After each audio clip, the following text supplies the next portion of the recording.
Hello, so today we're going to be solving acid-base problems using REO and analyzing structure. So here are our starting molecules. First thing you want to do is identify your most reactive species.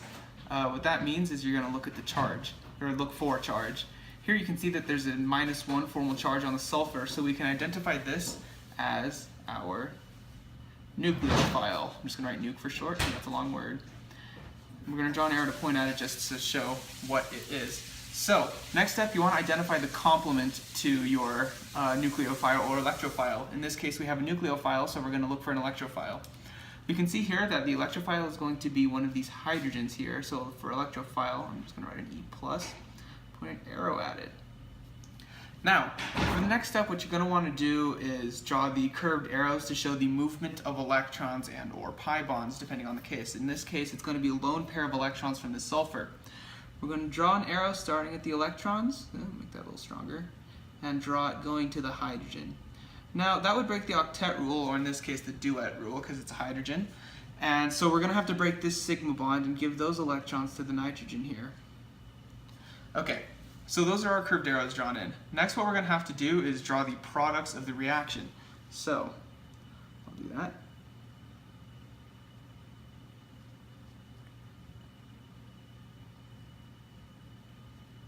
So what's going to happen here is the sulfur keeps 2 of its lone pairs, but it's going to pick up the hydrogen that was dropped by this nitrogen over here. And our other chemical.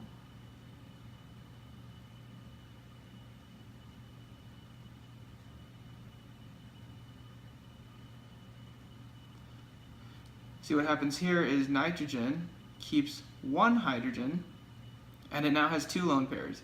Because nitrogen now has 2 lone pairs and 2 bonds, it's going to have an overall -1 formal charge. So just to double check that we did everything correctly, you want to make sure that the charges carry over from one side of the reaction to the other. We can see here that there's a -1 formal charge overall on this side of the reaction and a -1 over here, so we know we did that right. So our reaction is complete. Next, what we want to do is identify what's the acid and what's the base. So in this case, the minus charge, or the nucleophile over here, is going to be our starting base, which means this is going to be our starting acid.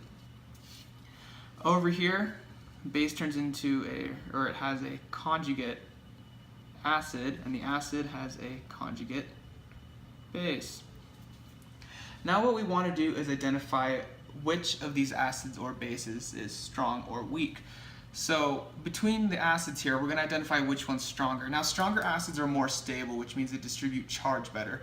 Now, if we look over here, I have written out REO over here and what each letter stands for. So what we're going to start with is the atom effect. We're going to look between these two groups to see which of the atoms best distributes the charge and is most stable. So as we go right on the periodic table, stability increases, meaning these atoms are happier holding charge. And as we go down, the same applies. They're better able to distribute the charge. This means that our sulfur here is the most stable, the most happy, the most able to distribute charge, which would make this our strong acid. Therefore, this would be our weak acid.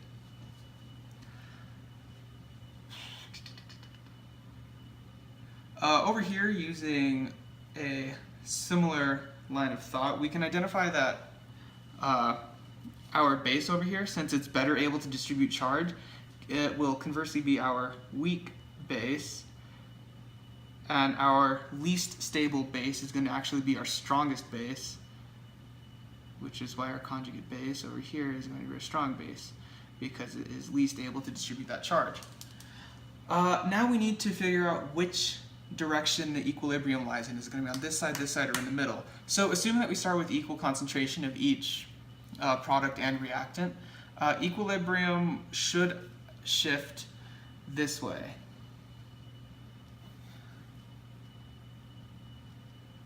And that's because strong acids are actually more stable when they drop their hydrogen, meaning when they donate their proton. So when the strong acid becomes a weak base, that's favorable. So that's why this side of the reaction is going to be favored. And that means, of course, that these two are going to be and more concentration at equilibrium. Now, one last note.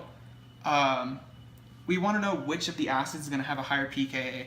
Now, typically, weaker acids have stronger pKa's.